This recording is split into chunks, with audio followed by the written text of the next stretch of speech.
Assalamualaikum warahmatullahi wabarakatuh.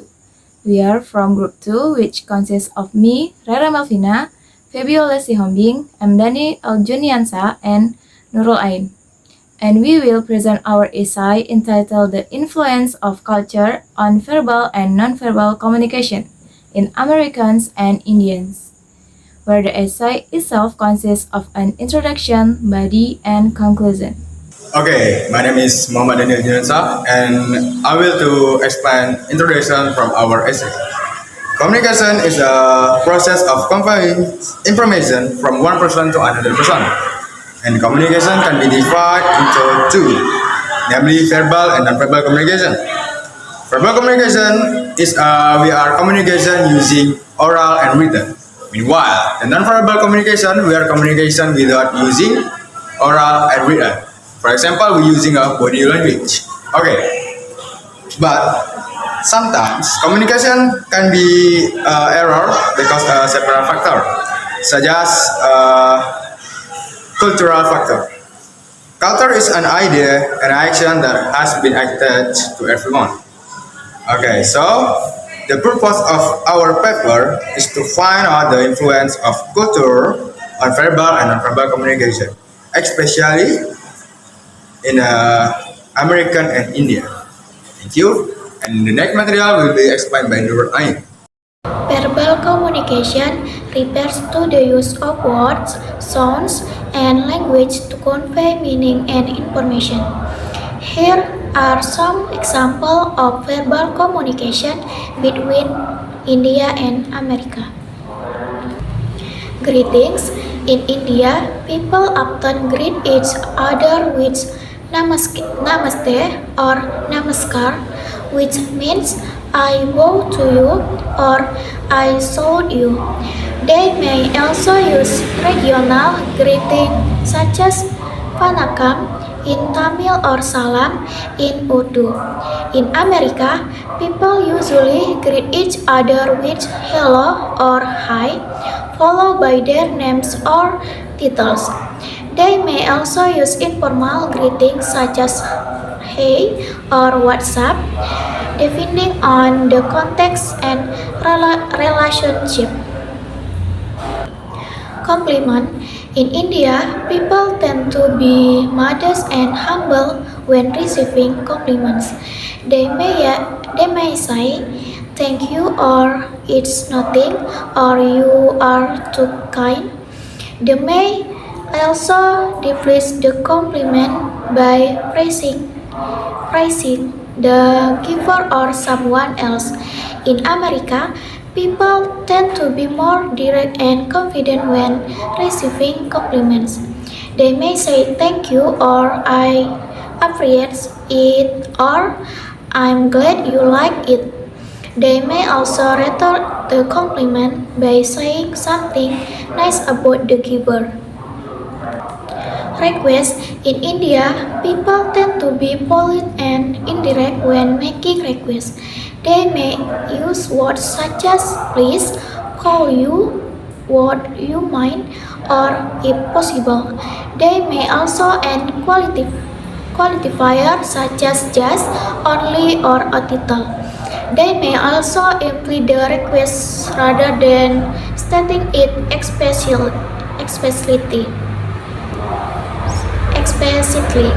In America, people tend to be more straightforward and direct when making requests. They may use words such as please, can you, will you, or I need. They may also state the request clearly and concisely. Feedback. In India, people tend to be diplomatic and constructive when giving feedback. They may use words such as I think, I suggest, I feel, or maybe. They may also sandwich the negative feedback between positive feedback.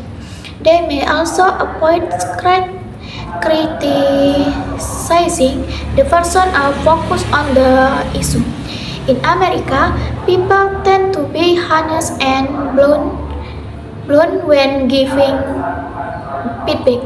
They may use words such as I know, I recommend, I believe, or definitely.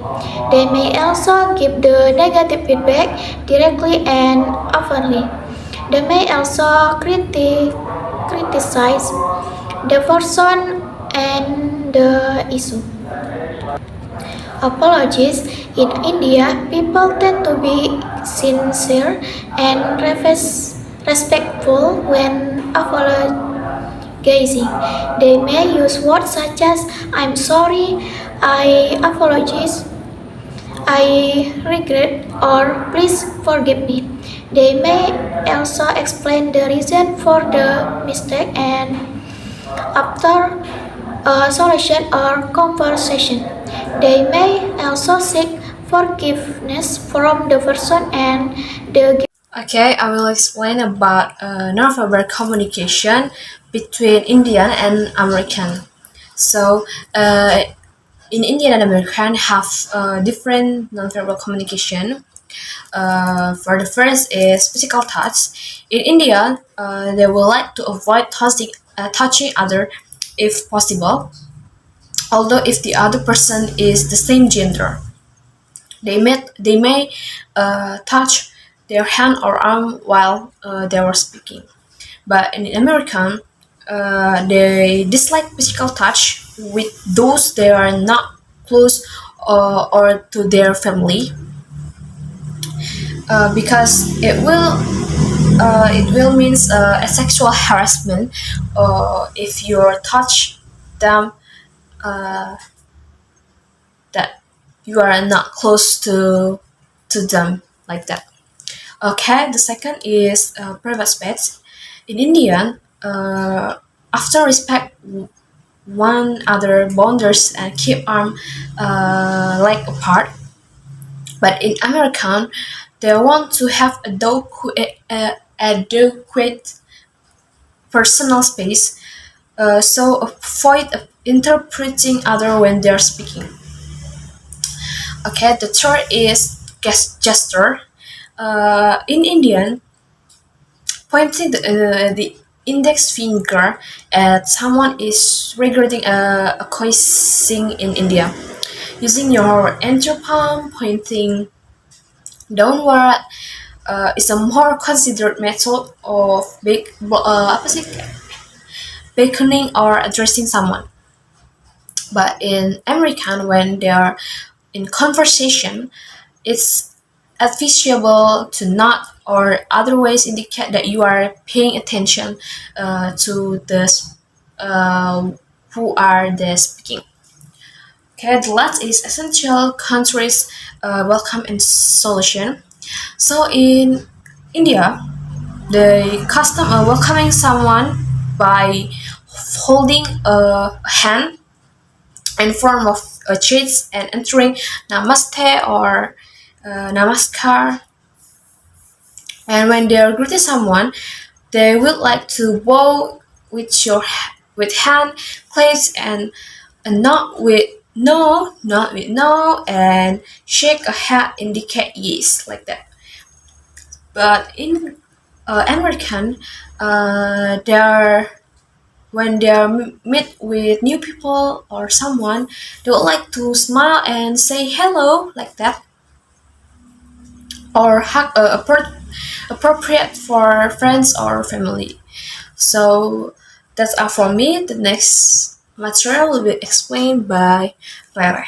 Alright, the next is conclusion. It can be concluded that communication is something that has an influence in everyday life, has a connection with culture.